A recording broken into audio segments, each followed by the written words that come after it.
Ladies and gentlemen, welcome to this episode of the BUL Emerging Law Voices series, which today is being hosted in Thessaloniki, Greece's second largest city and the seat of Aristotle University, where our invitee comes from. Dr. Ioanna Pervou, thank you very much for being with us today in this episode of the BUL Emerging Law Voices series. Thank you so much for the invitation. It's my pleasure to be here with you today. You are a graduate from the Aristotle University of Thessaloniki, but you also have a master's degree from Cambridge. So do you want to tell us a bit your transition, how it was from Thessaloniki to Cambridge? Okay, yes, of course. I had my LLB here in my hometown Thessaloniki, Aristotle University, and then I pursued my LLM studies in Cambridge and Public International Law. And I came back to finish with my doctoral studies in Aristotle as well. And I did my PhD in Public International Law with emphasis on human rights issues. And I wrote about the right not to be subjected to forced disappearance.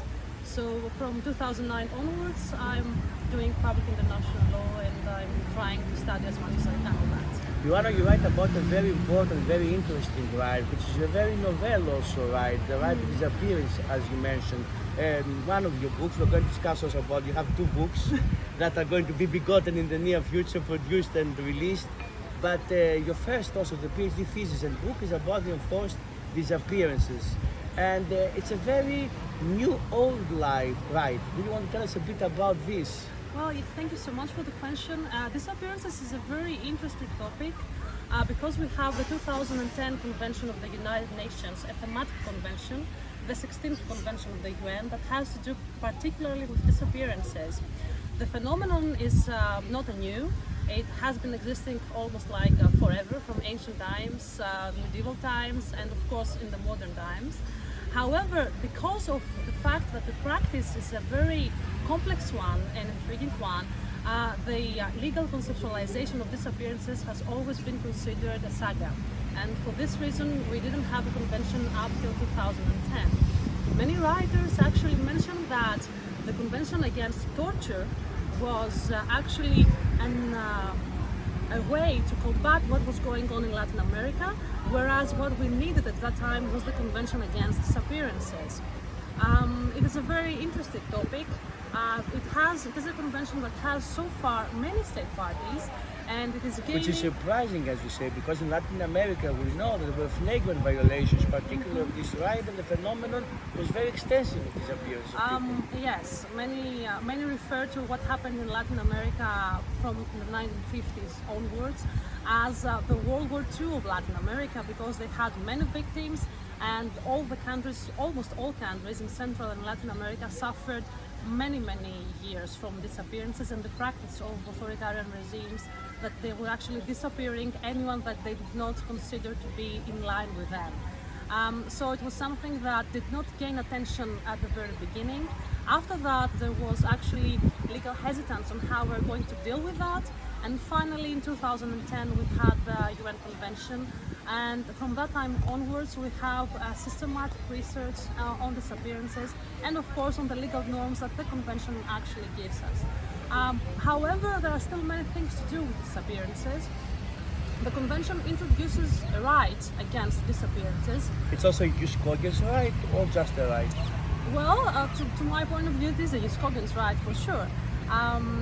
It is a prohibition, let's begin with that. So it is a negative right, not to be subjected to disappearance. However, there is a problem with this right. It is a new right that has emerged in 2010, and it is not actually included in any other international document. Not the European Convention on Human Rights, Inter-American Convention on Human Rights, of course the two covenants. So we have this right, and it is isolated. It exists just in this convention, and all international tribunals and courts that have Any to deal UN with resolutions, Security Council resolutions?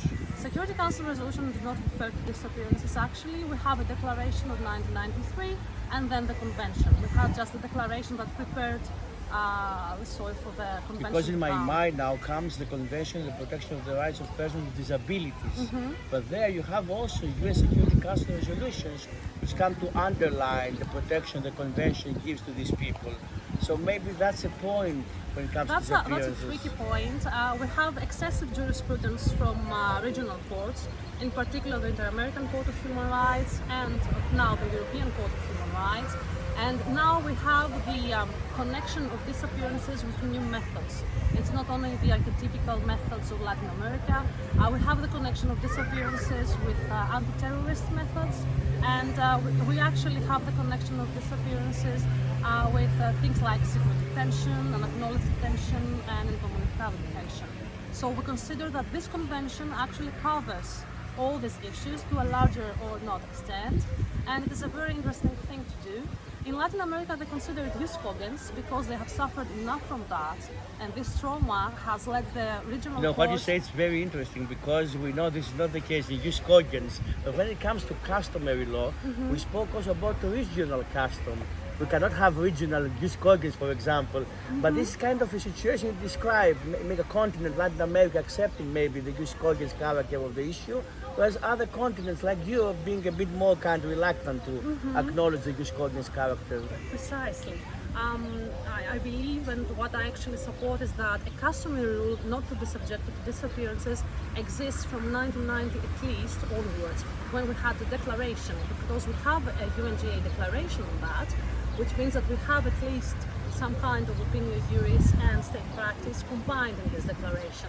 And then, from 1990 onwards, we have all the attempts for the formation of the conventional rule of disappearances.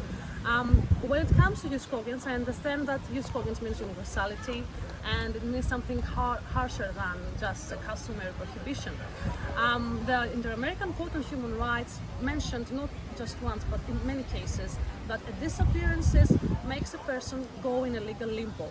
And this is actually accepted by the United Nations today, and the United Nations Working Group on Disappearances mentions that it is a jus cogens prohibition. The European Court of Human Rights is actually reluctant of saying something like that. However, I believe that it is the substance of the prohibition that makes it maybe potentially jus cogens, but something that we cannot deviate from. So it has many issues in order to be considered as such. Ioanna, you mentioned the European Court of Human Rights, and my question is now, if we speak about disappearances in the realms of the European continent, do you think that maybe the discussion could open regarding the Cypriot people who disappeared? Because we had also in 74 the Cypriot tragedy and people there, and nowadays in the Aegean Sea, all the refugees that have been drowning or disappearing in the sea, or especially in the last few years, not only the Aegean Sea but all over the Mediterranean with the flows. The European Court of Human Rights did not have many occasions to deal with disappearances. It has something like 3 waves of disappearances that it had to deal with. The first one has to do with the Kurds disappearing by the Turks in the 1990s. And this was the first case, the first time when it came with a lot of cases of disappearances. Then we have many disappearances committed by Russia against the Chechens a few years later. And a few years ago, in the intra-state case between Cyprus and Turkey, it actually touched upon the issue of disappearances, the distinction between disappeared people and missing persons during humanitarian law. And based on the principles that the Convention Against Disappearances actually puts in force, it actually interpreted what happened in 1974 according to the rules of the Convention Against Disappearances. Now, when it comes to migrants, there is something very interesting. At this point, the committee, or the UN Committee Against Disappearances, has issued particular reports about the fact that people disappearing, migrants trying to pass borders, are potential victims of forced disappearances. I'm not sure that this actually is the case. Disappearance needs for the state to actually will to disappear the other person. So there is no will on behalf of the states that are pushing back migrants who want to disappear them. However, So it's not a disappearance per se. The convention says that states have the obligation to prevent disappearances from taking place, and this is the violation, I believe, because we have many people that are unaccounted for after they are pushed back by a state, and for this reason we have no knowledge of where they actually end up. States do not actually write down the people that try to enter their territories. We do not have catalog, we do not have data of all these people. Would it be this feasible though, especially in cases, because you wrote also about cases of crisis in international law, in cases like we experienced some years ago, especially here in the Mediterranean, with a massive influx of refugees? Would it be possible for a state to cope and try to register them? No, it actually would not. And this is the reason why the European Court has a more pragmatist view on international law, and it has gone through many crises. It has gone through the economic crisis, the refugee crisis, now the COVID-19 health crisis. So it has actually, my idea is that there is a crisis law emerging from this jurisprudence and from all these occasions that take place, which is different, is lying in between normalcy and state of emergency on the other hand. Do you think we can unite all these different scenarios and create a crisis law? I think that this would not be what actually international lawyers would like to, because a crisis law means that we actually lower down our human rights standards and thresholds because of a situation that we have not met before. We have to be more ready in order to foresee the crises that are ahead and actually try to prevent them as international lawyers. So my position is that we have to understand that human courts are not like going to give us solutions for everything.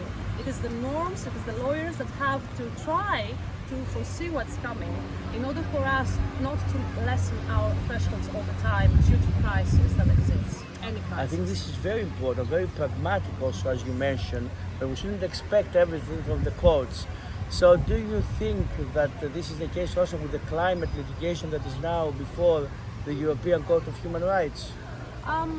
I think this is the case, yes, because when we see the national jurisprudence on climate change, it is very promising and very nice. However, national courts and the national judges, of course, have knowledge over the capacity of a state, and as the European Court of Human Rights has mentioned, they are in the position to better adjudicate what happens in their state.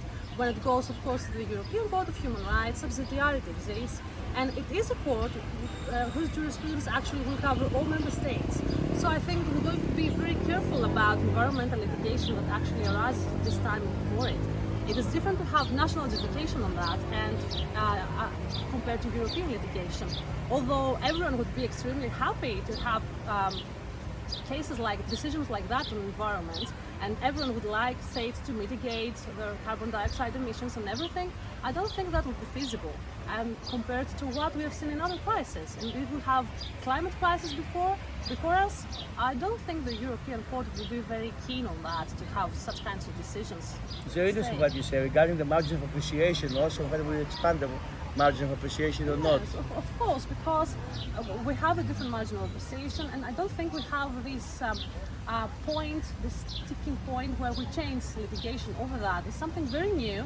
It has been developed very quickly about climate change and the litigation that has to do with that. And I think that we shall wait and see what happens. But however, it is a very good opportunity for states to actually go through the national legislation once more and have a more friendly, environment-friendly legislation on that. We spoke about the law of environment now, Ioanna, but of course your second book now, we are going to take our viewers and listeners to another stage of Ioanna's research, the use of force. The use of force, much more violent, much more also contemporary when it comes, especially after September 11th. And do you want to tell us a bit about your second book? Well, yes, I've just finished it a few days ago. Well, this was a dream that came through because I have to tell a small story here. When I went to Cambridge University, I wanted to do my master thesis, my dissertation on use of force. And I was like very keen with things that have to do with use of force and states using force and what do they do in wartime, etc., etc. However, the professor was not available, so I was like, okay, I'll take human rights. It's not that interesting, but let's go with that. And of course, then I was passionate with human rights. So after many years, I came back to research in use of force. I'm writing on the doctrine to protect nationals abroad, forcible protection of nationals abroad. It is a very tiny aspect of the law against to use force. However, it has come back to the force because we have the usage of it mostly by Russia during the last years in Georgia, in Crimea, and now Ukraine. And we see how this is actually connected with states' attempt to have democratic engineering and change the demographics of another state, and then have territorial claims against another state. So it is used differently now. They do not actually take into consideration doctrinal aspects, state practice after 1970. Which is interesting what you say, because in the 80s, for example, we had examples of states like Israel, for example, having to use force to rescue its nationals from abduction and the kidnapping that happened at that time. So we say now that nowadays states are using the doctrine to use force in order to extraterritorially expand their realms, not in order to save isolated nationals, like Israel, for example, in Entebbe, in Uganda, but in order maybe to promote a more general political or geopolitical agenda. This is the idea, and we have the Entebbe raid that has changed the scenery, and it has gave rise to the so-called NEO, the non-combatant evacuation operations, when states go to protect their nationals from a threat that actually is against them at that time. What we had at Sudan a few days ago, where European states actually sent airplanes to save their nationals that were trapped in the civil war that takes place at that point, at that time there. However, there are other cases where this doctrine was used as a pretext to have territorial claims, or to just introduce another near abroad agenda, like what I do with my neighbors and how I actually control their governments, etc. We have a very long history of cases where this doctrine was used. It was Grenada, the Dominican Republic. It was used in Sierra Leone, Liberia, many Ioanna, cases. I'm intrigued now once you mentioned the use of force. Again, this discussion that I'm going to open now is classical, about how do we define the use of force, meaning could the use of force be also economic use of force? Here in Greece that we reside right now, we know that there was an economic crisis, and some people even spoke about an economic war. The question is, do you think that this ambition of some countries to dominate over the neighbors could come also in economic terms? From a legal perspective, there's a definite no that dates back to the UN Charter, when the drafters mentioned that economic coercion is not part of the definition of the use of force. It was proposed by states like Brazil, for example, but it was abandoned, and it was not actually an argument that they used afterwards, so it did not survive. The economic crisis that hit Greece is very interesting because constitutional lawyers in Greece actually proposed for an economic state of emergency, and they proposed that Greece would invoke Article 15 of the European Convention on Human Rights in order to be able to deviate from particular obligations it had under the Convention. Thankfully, it did not take place. States are not to actually use these terms so easily, to my point of view, because in that case, they lower their protection criteria, and they lower their protection against their own citizens. And if this comes to the hands of an authoritarian regime, for example, or just a non-democratic regime, let's say, that would be very dangerous for any legal order and the rule of law, of course. So economic coercion is something that in real world exists, and international relations is something very useful tool in the hands of many states. However, I think that in legal terms we have to dissociate it from the general idea of use of force. Ioanna, you also teach international law here in Greece, not only to students, but also to practitioners. Yeah. Do you want to tell us a bit about your teaching experiences? Of course, I'm currently doing public international law in Democratic University of Raise the Law faculty. However, I've also been teaching since 2014 to NATO's rapid deployment NRDC corps here in Thessaloniki, and I had the opportunity to teach in many international schools and meet with people from armies from all over the world. It is a very challenging experience for me. The first time when I tried to teach something, I understood that these people have so much experience, so I should first listen to them. And actually, it made me change the way I understand norms and doctrines and everything. The reason is the following. The use of force, international humanitarian law as they exist, they have to be dynamically interpreted so as to fit practice. And we have find our way somewhere in the middle. When a practitioner faces a danger, it is not possible for him not to actually defend himself, herself, and the state they represent. And this is something very important because they have a different perspective. From international law, that would be, in many cases, non-acceptable. However, we have to find our way and have a more pragmatistic way of dealing with humanitarian law and the use of force in order for us to meet halfway with practitioners. I can agree with you. I think indeed international law, in order to remain relevant, has to be able to adapt and also listen to the song, to the music that also the practitioners play sometimes, not only the band of the academics. Speaking about the academics, the last unit of this interview will be about publications. You have publications both in Greek, both in English. Advantages, disadvantages of writing in each language, and what do you think should be the future of publications here in Greece when it comes to international law? I'm trying to write in both languages. To be honest, when you are doing international law, it comes naturally to write in English because legislation and international documentation, articles, books, most of them are in English. However, I also feel that it is a duty of ours to write in Greek as well because we have to actually have this kind of research in Greek. So it is both that I'm trying to do. Of course, it is difficult for us to find sources many times and to try and give everything we have to our audience. International lawyers in Greece that actually are in Greece, we're not that many people. We know each other, like we're a bunch of people, and we have to actually spread the knowledge.